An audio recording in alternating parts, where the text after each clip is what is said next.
दोस्तों, हम आपके सामने आज बहुत ही बेहतरीन रिक्रूटमेंट विज्ञापन है वो लेकर हाजिर हुए हैं। इस विज्ञापन में, इस एडवर्टीजमेंट में हम आपको बताएंगे कि ये कैसी वैकेंसी है। और आप यहाँ पर देख पा रहे होंगे कि ये है राजस्थान लोक सेवा आयोग अजमेर, यानी जिसको आप आमतौर पे आरपीएससी के नाम से जानते हैं। तो आरपीएससी ने इस बार आपके लिए स्कूल लेक्चरर के लिए वैकेंसी जो है निकाली है। विस्तृत विज्ञापन है, 25/10/2024 को ये विज्ञापन जारी किया गया है और इसमें आप देख पा रहे हैं लिखा है कि आयोग द्वारा माध्यमिक शिक्षा विभाग के लिए राजस्थान शिक्षा सेवा नियम 2021 के अंतर्गत प्राध्यापक एवं कोच स्कूल शिक्षा के विभिन्न 24 विषयों के कुल 2202 यानी कुल 2202 इसमें सीट है। उसके पदों पर भर्ती यानी ऑनलाइन आवेदन आमंत्रित किए जाते हैं, वो यहाँ पर आपको बताए गए हैं।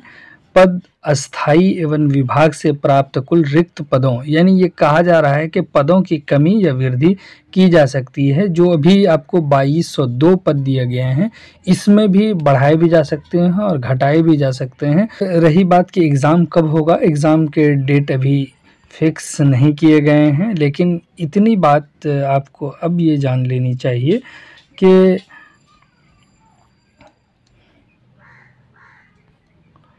जो बहुत इम्पॉर्टेंट है आप में से ये कि चयन प्रक्रिया कैसा होगा। तो वो चयन प्रक्रिया में मेरिट लिस्ट, यानी जो प्राप्त अंक आपके होंगे उससे मेरिट लिस्ट बनाया जाएगा उसके अकॉर्डिंग। इसी तरह से परीक्षा का स्थान और माह क्या है, तो कह रहा है कि परीक्षा का स्थान वो तिथि के संबंध में यथासंभव सूचित किया जाएगा, आपको बाद में बताया जाएगा इसके बारे में। इसी तरह से परीक्षा योजना वो पाठ्यक्रम, ये सारे के सारे आपको ऊपर दिया गया है, देख लीजिएगा। इसी तरह से है कि आवेदन अवधि आवेदन कब से कब तक आप कर सकते हैं। तो आवेदन 5/11/2024 से आप शुरू कर देंगे, वो आपका खुल जाएगा, ऑनलाइन आप कर पाएंगे। 4/12/2024 तक 12 बजे का समय होगा, उस वक्त तक आप ऑनलाइन कर सकेंगे। यानी 5/11 से 4/12 तक आप ऑनलाइन करेंगे। ये 1 माह का पर्याप्त समय है। आप सोच लीजिए, समझ लीजिए, इसको पढ़ लीजिए, फिर आप तब कीजिएगा। इसीलिए कहा कि आवेदन प्रक्रिया में उक्त पद हेतु ऑनलाइन आवेदन प्रपत्र भरने के पूर्व सर्वप्रथम अभ्यर्थी आयोग की वेबसाइट पर उपलब्ध ऑनलाइन आवेदन पत्र भरने के संबंध में दिए गए दिशा निर्देश यानी इंस्ट्रक्शन फॉर एप्लीकेंट्स विस्तृत विज्ञापन एवं संबंधित सेवा नियम का अध्ययन अवश्य रूप से कर लें। है किस किस सब्जेक्ट में है तो आपको देख लेना है सबसे पहले, और कितनी है वो बताएंगे। हिंदी है, इंग्लिश है, इसी तरह से संस्कृत है और राजस्थानी भी है, इसी तरह से पंजाबी है और उर्दू है, और इसी तरह से हिस्ट्री है, पॉलिटिकल साइंस है, ज्योग्राफी है। यानी 24 लैंग्वेजेस में वैकेंसी है। इकोनॉमिक्स है, सोशियोलॉजी है, होम साइंस है, केमिस्ट्री है, इसी तरह से फिजिक्स है, मैथ है और बायोलॉजी है और कॉमर्स है, और उसके बाद ड्राइंग है, फिर म्यूजिक भी है, फिजिकल साइंस भी इसमें शामिल है। इसी तरह से कोच रेसलिंग है, इसी तरह से कोच खो खो और कोच हॉकी, कोच फुटबॉल। ये कई वैकेंसी, यानी टोटल जो है 24 चीज़ों में वैकेंसी है। और इसमें कितनी कितनी सीटें हैं आप उसके सामने भी देख सकते हैं कि किसी में 1 है, किसी में 2 है और किसी में ज़्यादा है। लेकिन सबसे महत्वपूर्ण बात जो हम आपको यहाँ पर बताने वाले हैं वो ये कि उर्दू से, तो उर्दू में टोटल 26 है। इसी तरह से आप अगर देखें इंग्लिश में, तो इंग्लिश में 325 और हिंदी में 350 वैकेंसी है। यानी अब यहाँ पर आप देख लीजिए तो कैटेगरी वाइज भी है। अगर आप अपनी कैटेगरी अगर दूसरे स्टेट से हैं तो आप जनरल में आएंगे, तो आप उस हिसाब से देख लीजिए। अब पढ़िए कि इसके सिलेबस क्या है, इसके पैटर्न क्या है, इसके साथ साथ कौन एलिजिबल है, वो सारी चीज़ें इस कंप्लीट जो एडवर्टीजमेंट है उसमें दिया हुआ है। यहाँ पर कुछ अहम नोट्स दिए हुए हैं कि जिससे रिलेटेड अगर आप पढ़ेंगे तो आपको समझ में भी बात आएगी। यानी इसमें पंजाबी के बारे में कुछ कहा गया है, राजनीति विज्ञान के बारे में, गृह विज्ञान के बारे में, भौतिकी विज्ञान के बारे में, इसी तरह से गणित और चित्रकला, इसी तरह से संगीत, शारीरिक शिक्षा के बारे में कुछ बातें कही गई है। हम एक पॉइंट यहाँ पर आपको बता दें तो आपको समझ में बात आ जाएंगी कि देख लीजिए कि पंजाबी विषय में अनुसूचित जाति हेतु आरक्षित दर्शाए गए कुल 2 पद हैं, ये बात कही गई है। यानी ऊपर में जो रिक्रूटमेंट है उसमें बताया है, अनुसूचित जाति हेतु आरक्षित दर्शाए गए कुल 2 पद, पिछड़ा वर्ग हेतु आरक्षित दर्शाए गए कुल 4 पदों में से 3 पद।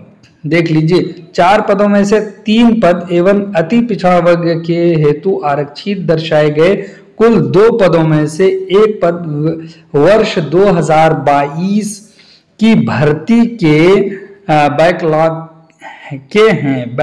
के हैं, ये याद रखिएगा। यही असल में बताने के लिए यहाँ पर वो इम्पोर्टेंस यानी नोट्स के द्वारा आपको बताया जा रहा है। आप ये मान करके चलिएगा कि वो आपके लिए सीट नहीं है जिन्हें प्रथम बार अग्रनीत किया जा रहा है, यानी पहली मर्तबा ही उसको निकाला गया है। अगर आप समझना चाहेंगे कि EWGENURSC का जो है फुल फॉर्म क्या है, यहाँ सारे एब्रीवेशंस दे दिए गए हैं। चलिए तो इस तरह से आगे भी देखिए तो कुछ नोट्स यहाँ पर भी दिए गए हैं, यानी आपकी एलिजिबिलिटी की बात कर रहे हैं कि आप कब एलिजिबल हो जाएंगे।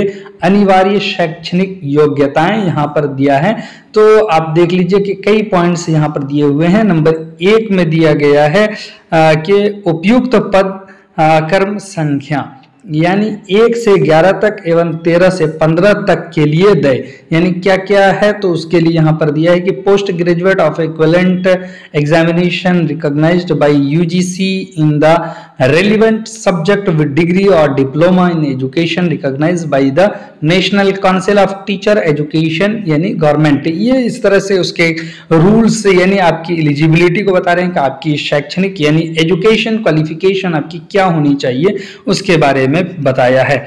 इसी तरह से अब यहाँ दूसरा पॉइंट है नोटिस करके दिया है कि working knowledge of Hindi written in Devanagari script and knowledge of Rajasthani culture, तो ये भी आपको आना चाहिए। यानी कह गया कि वर्किंग नॉलेज आपकी हिंदी में होनी चाहिए, यानी देवनागरी लिपि आपको आनी चाहिए। इसी तरह से राजस्थानी कल्चर के भी आपको थोड़ा बहुत शुद्ध बुद्ध नॉलेज हो। अब यहाँ पर भी नोटिस करके दे दिया है कि नोट में क्या दिया है, नोट के अभ्यर्थी को वांछित शैक्षणिक अर्हता यानी शैक्षणिक योग्यता, अनुभव वो आयु इत्यादि होने पर ही ऑनलाइन आवेदन करना चाहिए। अगर आपको लग रहा है कि हम इसके योग्य हैं तो आप भर दीजिएगा, नहीं तो फिर आप नहीं भरिएगा।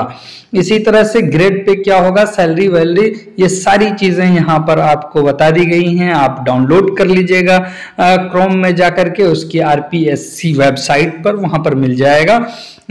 इसके बाद जो है किसको कितने जो है छूट मिलेगी वो यहाँ पर दिया गया है किस किस चीज में।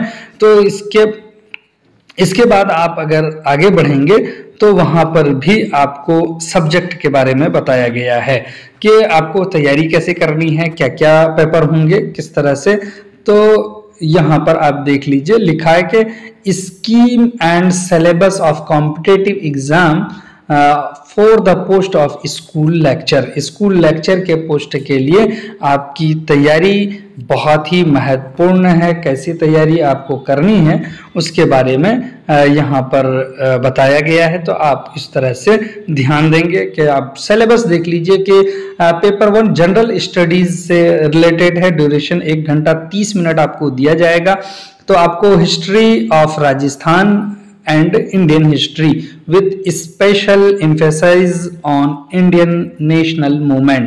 इसी तरह से पहले पेपर के लिए इन चीज़ों को आपको पढ़ना है। यानी मेंटल एबिलिटी टेस्ट भी आपका होगा। इसी तरह से करंट अफेयर की भी जानकारी आपको पूछी जाएगी।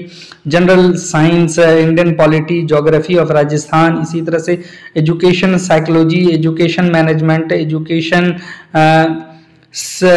स्क्रीनेरियो in Rajasthan, right to children to the free and compulsory education act 2009 के बारे में भी पूछा जाएगा। इसी तरह से पेपर 2 की बात कर रहे हैं, जो क्या है कंसर्न सब्जेक्ट होगा आपका। तो क्या है number 1, knowledge of subject concern, जिस सब्जेक्ट से आप भर रहे होंगे वो आपका नॉलेज होना चाहिए। कहाँ तक के कह रहा है कि सीनियर सेकेंडरी लेवल तक की आपकी नॉलेज होनी चाहिए।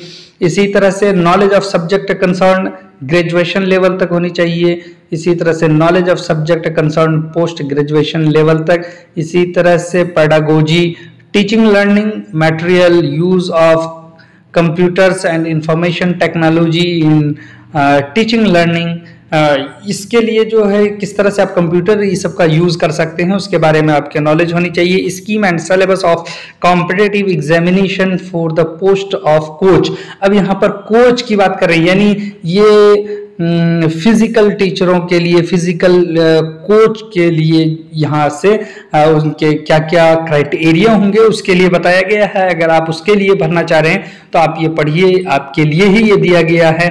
नेशनल और इंटरनेशनल, इसमें आपने कितने गोल्ड मेडल, सिल्वर, ये सब आपने जीते हैं, वो सारी चीज़ें अगर देंगे तो आपके पॉइंट्स बढ़ेंगे और फिर आपको जॉब मिलने में आसानी हो जाएगी। उम्मीद कि आप इसको देख पाएंगे, हम आपको बता पाए इस वैकेंसी के बारे में।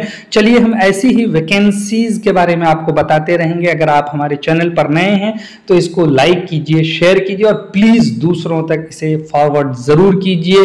और अंत में कहेंगे कि अगर आप हमारे चैनल पर नए हैं तो सब्सक्राइब कर लीजिएगा, और साथ ही अगर आप कुछ योगदान करना चाहें तो आप हमारे चैनल में आकर के ज्वाइन बटन को जरूर क्लिक कीजिए और अपना योगदान दीजिए। चलिए फिर हम आपसे मिलते हैं, तब तक के लिए खुदा हाफिज़।